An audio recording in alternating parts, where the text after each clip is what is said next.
Growing up with the Game Boy SP, being that the two games that I did have on hand were Metroid Zero Mission and Metroid Fusion, it means that Metroid ended up being a prominent game of my childhood.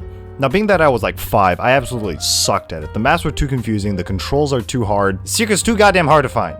So I quickly ditched it and instead went to play Super Mario World, which I was also equally terrible at, and still am.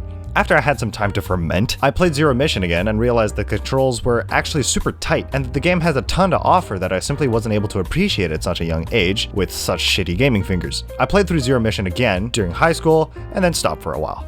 Now, I'm an ignorant gamer when it comes to general knowledge about console titles. Ask me about a list of Xbox exclusives and I will probably just stare at you like...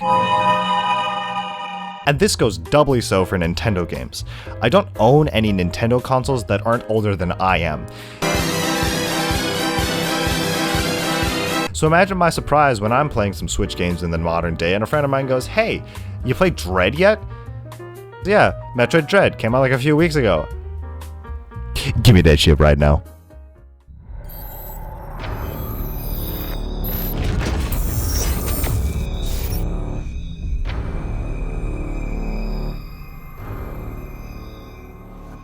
Metroid Dread is a surprise sequel after nearly 20 years that brings back the legendary exploration and progression and merges it with excellent modern combat and some of the best boss fights ever.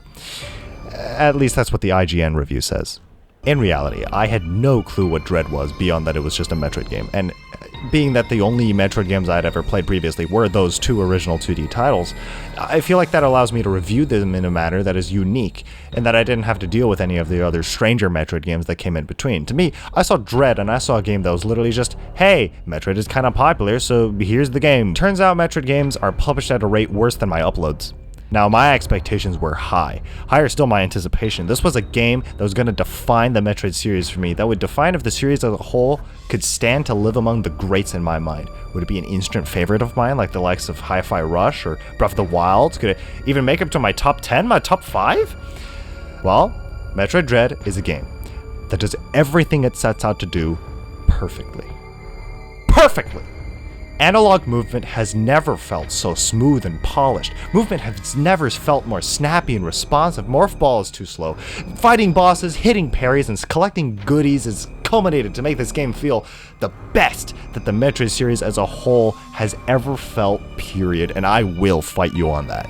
Now, that's not to say the game isn't perfect, First and foremost, its runtime. Being a completionist, my initial playthrough of Dread lasted about 19 and a half hours with me bumbling about and gawking at the stunning visuals. On my second 100% playthrough, I managed to cut it down, but both are noticeably below the 20-hour mark, which for the full blazing price of $60 is a little on the side in terms of I don't know if that's worth it. But in terms of playability, the game's map can sometimes get repetitive, with the layout working against itself in terms of having to find the correct hallway to find a place you want to go, which I guess is a bit of a staple of the Metroid series in general, but highlighted in Dread due to the amount of permanently movable obstacles that block off otherwise more direct routes to various teleporters, trams, elevators, or whatever the case may be.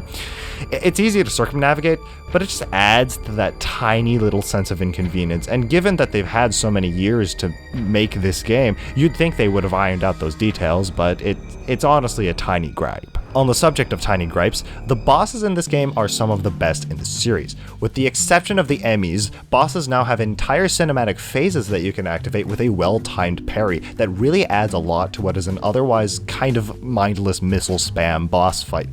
Every boss is unique and deadly in their own right, adding a lot of life to the world Samus curb stomps.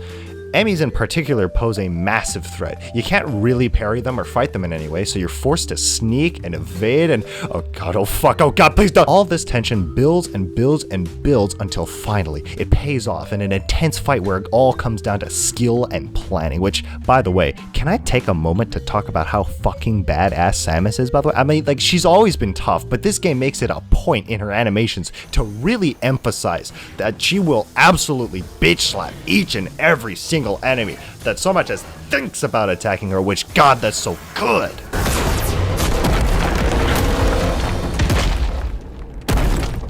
There's really not much more to say about Dread.